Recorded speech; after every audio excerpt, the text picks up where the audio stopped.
आप देख रहे हैं जय भारत टीवी। मूल निवास को लेकर बीते दिनों देहरादून में एक बड़ा आंदोलन हुआ और ये भी कहा गया कि ये एक शुरुआत है।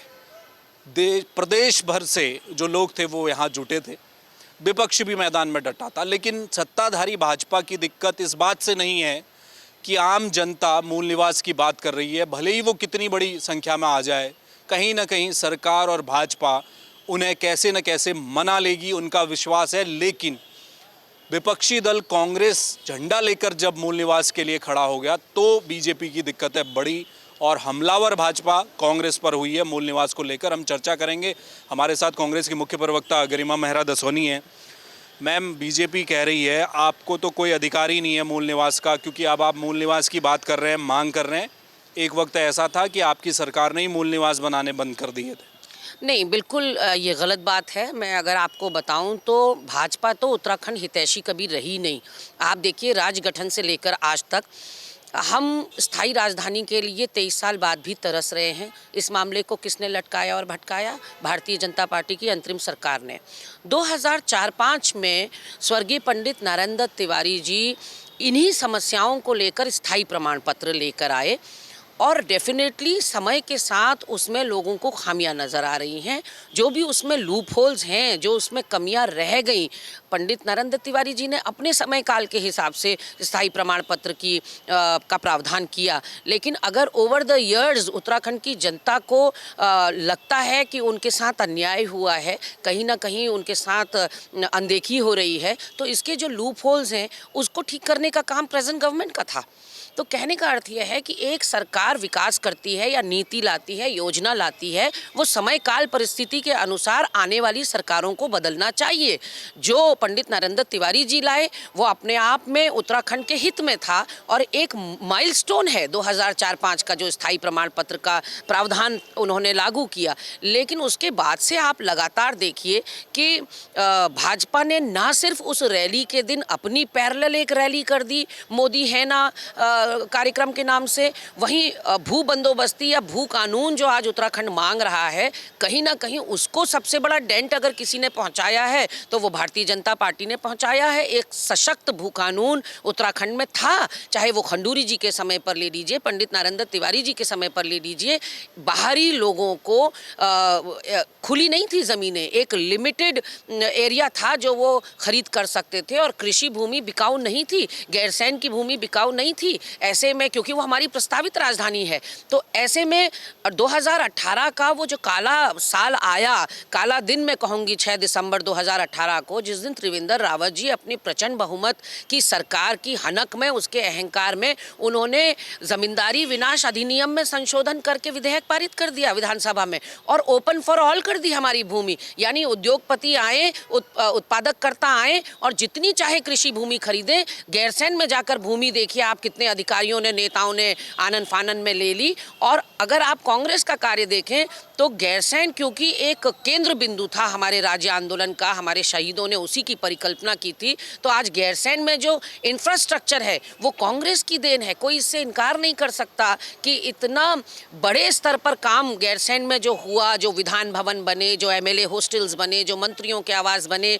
जो हेलीपैड्स बने, जो रोड नेटवर्क हुआ, वो सिर्फ और सिर्फ माननीय हरीश रावत जी की देन है। और थोड़ा श्रेय मैं विजय बहुगुणा जी को भी देना चाहूँगी कि उन्होंने वहाँ कैंप में कैबिनेट करके लोगों का रुख उस तरफ मोड़ा। जो 13 साल तक ठंडे बस्ते में गैरसैंण का मुद्दा बंद था, वो गैरसैंण की ओर उस दिशा में ले गए लोगों को। और अब आने वाली सरकारें गैरसैंण से मुंह नहीं मोड़ पाएंगी। गैरसैंण केवल एक नारा, कोदा झिंगुरा खाएंगे, गैरसैंण को राजधानी बनाएंगे, ये केवल एक नारा नहीं बन के रहेगा। आने वाली सरकारों को गैरसैंण का रुख करना पड़ेगा, आज नहीं तो कल। तो ये कांग्रेस की देन है। और वहीं आप देखिए कि 2018 में जमींदारी विनाश अधिनियम को संशोधित करके विधेयक लाया गया, जमीन सेल पर लगा दी गई उत्तराखंड की। उसकी परिणति है कि आज आपको कतरा कतरा भूमि भूमाफियाओं के कब्जे में दिखाई पड़ेगी। भूमि बची नहीं है, जिले बनाने के लिए भूमि नहीं बची है। कोई नेता कितना भी यहाँ जो है डींगे हाँक ले कि इतने जिले बना देंगे, जिले आप बना देंगे, लेकिन जमीन आपके पास कार्यालयों के लिए, निदेशालयों के लिए बची कहाँ है? उसके अलावा अब प्रचंड बहुमत फिर से मिला तो धामी जी ने उसमें आइसिंग ऑन द केक या छौंक लगाने का काम जो किया वो लैंड यूज बदल कर किया। यानी कि पहले कोई भी उद्योगपति यहाँ छोटा हो या बड़ा हो, वो जिस भी काम के लिए, जिस भी प्रावधान के लिए यहाँ पर भूमि सरकार से लिया करता था, अगर उसने वो नहीं किया, आपका प्रयोजन अगर है कि यहाँ आप दवाई की फैक्ट्री खोलेंगे, यहाँ आप स्कूल खोलेंगे, यहाँ आप अस्पताल खोलेंगे, आपको वहीं खोलना होगा। अगर आपने 3 साल के भीतर वो नहीं किया जिसके लिए आपने भूमि ली है सरकार से, तो वो भूमि जो है सरकार में निहित हो जाती थी। धामी जी आए, इन्होंने लैंड यूज ही बदल दिया। इन्होंने कहा ठीक है, आपने अस्पताल के लिए ली है, लेकिन आप वनंतरा जैसा रिजॉर्ट खोलना चाहें तो कोई बात नहीं, खोलिए। आपने दवाई की फैक्ट्री के लिए अगर भूमि ली है, लेकिन आपको उसमें एक पिकनिक स्पॉट खोलना है, कैफेटेरिया खोलना है, होटल खोलना है, खोलिए। तो कहीं ना कहीं हमारे ही लोगों ने, ये हमारा दुर्भाग्य है उत्तराखंड का, कि ऐसे लोगों को सत्ता मिल गई उत्तराखंड के अंदर जिनको दर्द नहीं है पहाड़ का, जिनको अपने प्रदेश से कोई लगाव नहीं, कोई प्रेम नहीं, उनको बस चले तो सिर्फ और सिर्फ अपनी 7 पुश्तों का इंतजाम वो कर लें, अपने खजाने और अपनी जेबें वो भर लें। बाकी आप नेता हमारे तमाम देख लीजिए, चाहे वो कहीं का नेता हो, उसने हमेशा जो है अपनी जेबें भरने का काम किया है और अपने लिए अकूत संपत्ति इकट्ठा कर ली। कोई फौज से रिटायर्ड सिपाही है, उसकी संपत्ति देख लीजिए, कोई कल की डेट में एक मामूली पत्रकार था, उसकी संपत्ति देख लीजिए, बड़े बड़े मेडिकल कॉलेजेस, बड़े बड़े होटल उनके नाम पर है। ये सब संपत्ति किसकी है? ये उत्तराखंड से कमाई हुई धन संपदा है, जो धन्ना सेठों के साथ गलबैयाँ डालकर शराब ठेकेदारों के साथ, खनन ठेकेदारों के साथ और लकड़ी चोरों के साथ और कहीं ना कहीं भू माफियाओं के साथ मिलकर इन नेताओं ने जुगलबंदी की। और उत्तराखंड का युवा, उत्तराखंड का किसान, उत्तराखंड की महिलाएं आज भी अपने को ठगा हुआ महसूस करती हैं। भी 2 टाइम रही है। बिल्कुल बिल्कुल, आपने ठीक कहा। बिल्कुल इस बात से इनकार नहीं किया जा सकता कि जो हुआ प्रदेश के साथ, या जो दिशा प्रदेश को मिलनी चाहिए थी, वो नहीं मिली। चाहे वो शिक्षा के क्षेत्र में हो, स्वास्थ्य के क्षेत्र में हो, हमने वो मुकाम नहीं हासिल किया। 23 साल के वयस्क प्रदेश के रूप में है हम। अब ये नहीं कह सकते कि हम नए बने हुए प्रदेश हैं। 23 साल में हम बहुत प्रगति कर सकते थे। हमारे साथ जो राज्य बने, आज वो कहाँ पहुँचे हुए हैं और हम वहीं के वहीं रह गए, क्योंकि हमारा जो जल जंगल ज़मीन है, यही हमारी स्ट्रेंथ भी है और यही हमारी वीकनेस भी साबित हुई। यही शायद हमारे लिए नासूर भी साबित हुआ, क्योंकि इसको देखकर धन्ना सेठ यहाँ पर आ रहे हैं और इसका दोहन कर रहे हैं। लेकिन उत्तराखंड के वासियों का जो एकाधिकार अपनी धन संपदा पे, अपने जल जंगल जमीन पर होना चाहिए, वो उसको नहीं मिल रहा। यहाँ उत्पादित होने वाली बिजली का 12% केवल उत्तराखंड को यूज करने को दिया जाता है, वो भी भारी कीमत चुकाने के बाद, और बाकी सारा का सारा बिजली जो यहाँ होता है वो बाहर चली जाती है। तो ऐसे में डेफिनेटली कहीं ना कहीं मायूस या उदासीन होने वाली बात। 20 साल में से तो 10 साल आपकी सरकार भी रही, आपको लगता है? मैंने यही बात कही कि मेरी सरकारों ने जो किया मैंने आपके सामने रखा। पंडित नरेंद्र तिवारी जी के समय पर ना सिर्फ स्थायी प्रमाण पत्र का प्रावधान, बल्कि यहाँ 40,000 करोड़ का निवेश बिना इन्वेस्टर समिट किए हुए आ गया, जब कुछ नहीं था हमारे प्रदेश के पास। उसके अलावा बड़े बड़े संस्थान, यहाँ 5 मेडिकल कॉलेजेस, 5 इंजीनियरिंग कॉलेजेस और 2 अगर अंतर्राष्ट्रीय स्तर के स्टेडियम्स आपको देखने को मिल रहे हैं, वो कांग्रेस की देन है। तमाम ITI पॉलिटेक्निक्स हमारी देन है। गैरसैंण में वो इंफ्रास्ट्रक्चर हमारी देन है। आज 4 धामों की जो सुचारू यात्रा जिसकी डुगडुगी भाजपा पीटती है, वो हमारी देन है कि इतनी बड़ी दैवीय आपदा आने के बाद भी हम ट्रैक पर ले आए 4 धाम यात्रा को रिकॉर्ड टाइम में। तो ऐसा नहीं है, हर सरकार आती है, कुछ अच्छे और कुछ बुरे काम करती है। बुरे कामों को आने वाली सरकारों को सुधार करना चाहिए और अच्छे कामों को आगे बढ़ाना चाहिए। माननीय रावत जी ने वोकल फॉर लोकल की बात कही। माननीय रावत जी ने मेरा गाँव मेरी सड़क योजना, मेरा पेड़ मेरा धन योजना, तमाम तरह की योजनाएं जो लागू करी, गौरा देवी, नंदा देवी कन्या धन योजना, इनको आगे ले जाए जाने की ज़रूरत थी। समाज कल्याण के क्षेत्र में ये एक अभिनव पहल थी, लेकिन उनको ख़त्म कर देना, उनको बंद कर देना, ये अपने आप में सरकार की एक कुत्सित मानसिकता या एक छोटा दृष्टिकोण मैं कहूँगी कि आप अच्छी योजनाओं को भी केवल श्रेय कांग्रेस को न मिले इसलिए बंद कर देते हैं। नुकसान आप जनता का कर रहे हैं। और कुल मिलाकर चाहे कांग्रेस की सरकार हो या भाजपा की सरकार हो, नुकसान नुकसान उत्तराखंड वासी का हो रहा है, ये बड़ी बात समझने की है। और हमारे नेताओं को, जिनको बहुत प्रेम से, बहुत विश्वास से जनता चुनती है, उनको ये बात समझनी होगी कि अपनी धरती माँ से जो प्रेम नहीं कर सकता वो कैसा राष्ट्रभक्त हो सकता है।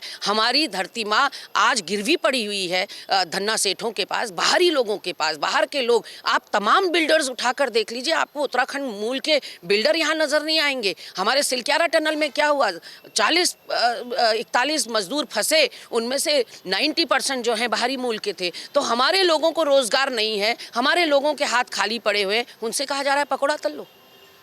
मूल निवास का मेरा एक आखिरी सवाल है। मुख्यमंत्री कह रहे हैं कि स्थायी निवास की ज़रूरत नहीं है, अगर आपके पास मूल निवास है। समिति का भी गठन कर दिया, तो ये मुद्दा क्या खत्म हो गया?